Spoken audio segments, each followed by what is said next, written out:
Well, is an entrepreneur, a researcher, an enterprise consultant, a product developer, and most importantly, an innovation lead. He takes lead on innovative approach to raw material transformation. And that's the little you can know about Chinedu Eze for now. The rest is in the internet. And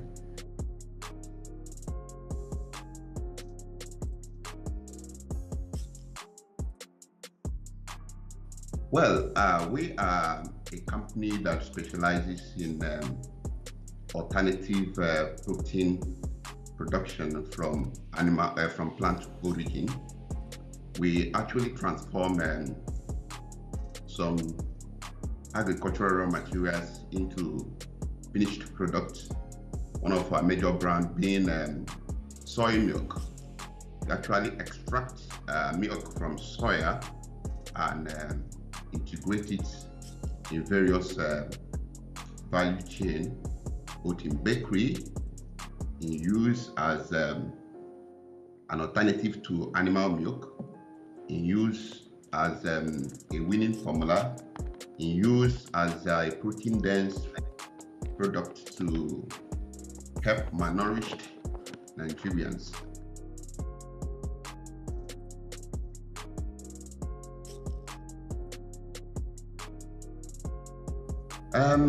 Well, is a growing sector faced with a lot of challenges, and double tragedy is just that running such a sector in a developing country, you will not escape the major challenge of barriers in terms of equipment, in terms of system, in terms of access to markets, in terms of global equilibration with the local content.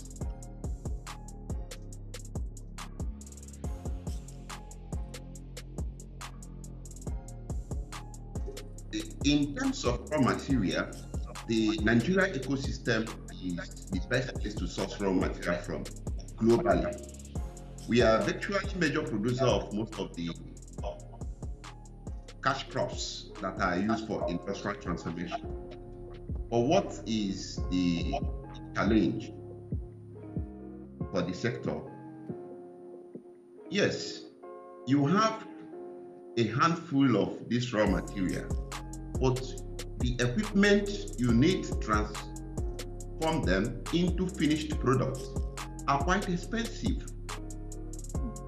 And when you want to look inward for local content, you find out that issue of standardization becomes a great issue to deal with. You decide not to import this raw equipment from outside the country, you want to patronize the local craftsmen, then you begin to battle with the issue of synchronization, automation, okay?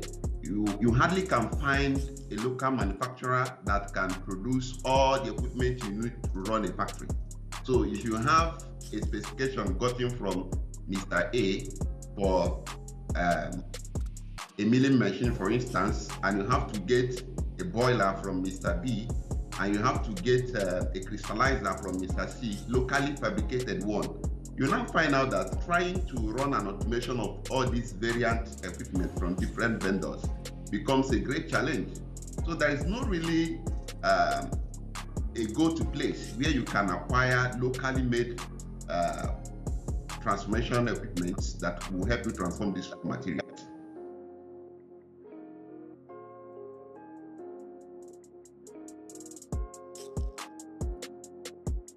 They have quite a lot, but it has not been standardized to fit into the current system obtainable. For instance, let me cite for you. If you go to acquire a dryer, for instance, you want to get a dryer. A dryer is one of the key equipment you need in a factory to reduce the moisture content of your raw material so that you can extend the shelf life. It's also an equipment that you can use adequately to ensure that the highly proteinous materials are processed within the right temperature to avoid denaturation. You will hardly see an automated dryer locally made from Nigeria.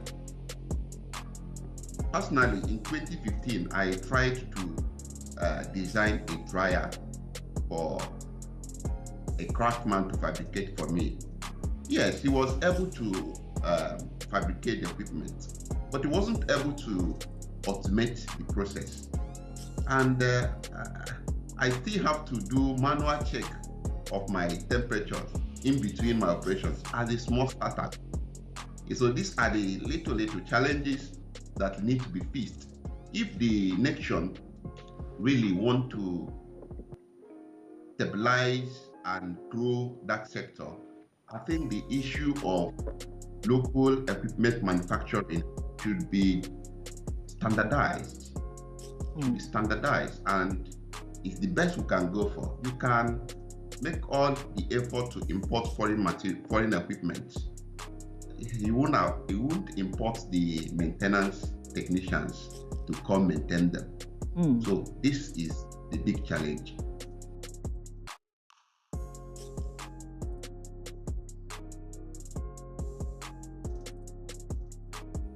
Okay, that's where the disparity comes in.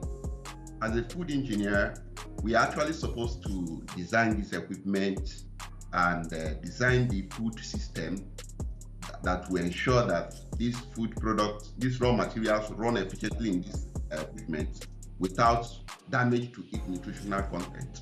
So specifically, I designed the food system. I designed the processes that it could be subjected to ensure that standards are met. I also try to align the processes with the machine operation so that you do not have a damaged product at the end of your operation. But the gap is this: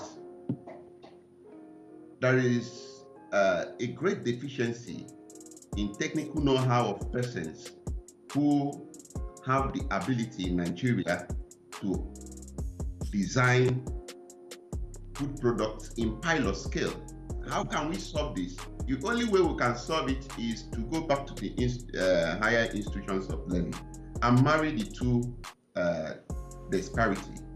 I am looking forward to see a situation whereby people who studied food technology, food engineering can be able to exist in product design with a mechanical engineer who will be able to give the fabrication of these designs to life. Because as a food engineer, I understand what the fluid dynamics could be in the food system. And while the mechanical engineer is designing, I should be able to, is fabricating, I should be able to say, okay, if this equipment is not fabricated to have a very good temperature barrier against the environment, it will affect this product.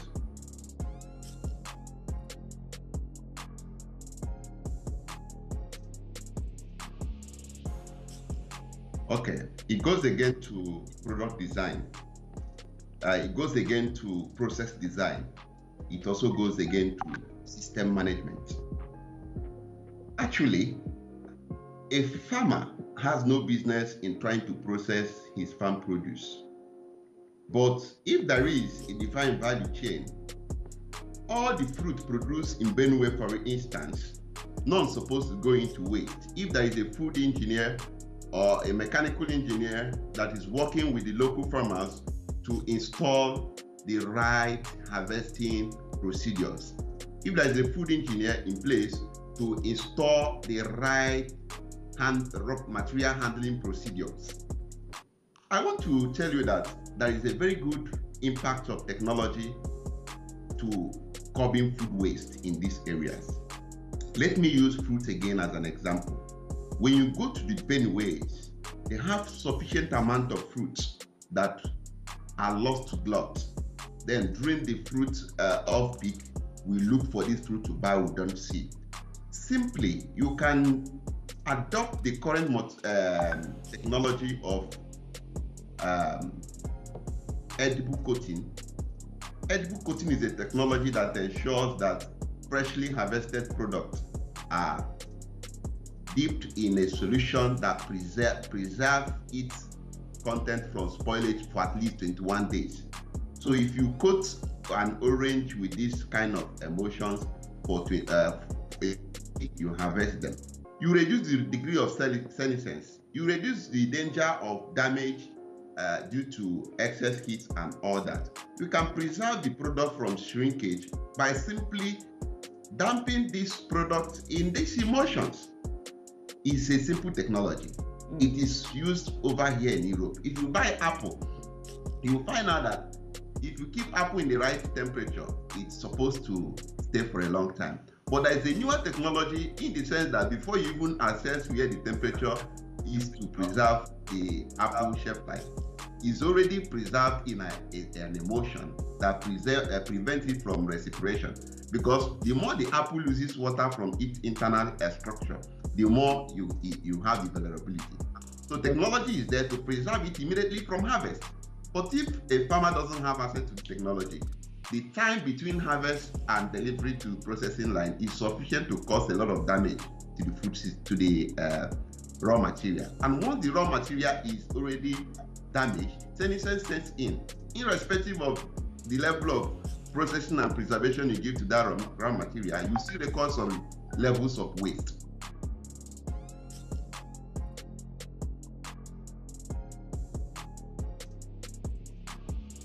Okay, actually, in 2015, I encountered a very big challenge in my factory, and that was the issue of inactivation of the highly bean-flavored soya bean in my processing. I needed to inactivate it, and at the same time, I needed to save cost. I needed to save the energy utilization. I designed a prototype equipment that does the conversion for me and uses gas. So I had to use NEPA to run that equipment. Now, going back to answer your question on how can we tap from various product designs. You see, it has to do with a lot of research. I understand that research professionals are doing all they can to bring the processes, the procedures for making all these products to come to life. But one thing is missing, and that is the scaling design, the production design, and that is the factory design, the layout design for each of these units. Currently, I am working for a plant that will process tomato and chickpeas.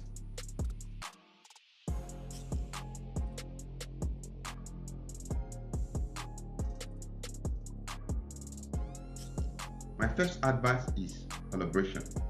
To every entrepreneur who is in Nigeria, you must collaborate.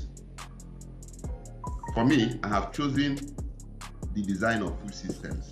I have chosen the part of product development. No matter the raw material you produce from your farm, I can transform it, I can develop process that can preserve its shelf life and extend its shelf life beyond what you currently have it. That's what I have chosen for. Then I am looking for who to partner, the person who will be able to fabricate the equipment I need to do these operations. Because I don't want to go into equipment fabrication. I want to design the process, design the product, and have it run with a designed equipment that will keep my designed product without damage. So every entrepreneur in Nigeria should begin to look for collaboration, especially when you are in light manufacturing, as it's being called in Nigeria.